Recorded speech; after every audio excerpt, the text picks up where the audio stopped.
নমস্কার। কবি শঙ্খ বসু কবিতা মিথ্যা কথা লোকে আমার ভালোই বলে। দিব্যি চলন সই দোষের মধ্যে একটু নাকি মিথ্যে কথা কই।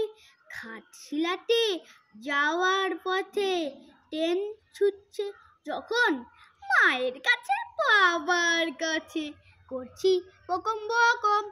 হঠাৎ দেখি মাঠের মধ্যে চলছি সব গাছে এক এক রকম ভঙ্গি ফোটে এক এক রকম নাচে। ও মা দেখো নৃত্যনাট্য। যেই বলেছি আমি মা বকি দেয়, বদ্ধ তোমার পেরেছে ভাষামি। চিড়িয়াখানায় নাম জানো তো? আমার সেজো মেশো আদর করে দেখিয়েছিলেন পশুরাজের কেশর। কদিন পরে চুল খসানো দেয়াল জুড়ে একই ঠিক অবিকল সেই রকমই মূর্তি যেন দেখি। নমস্কার।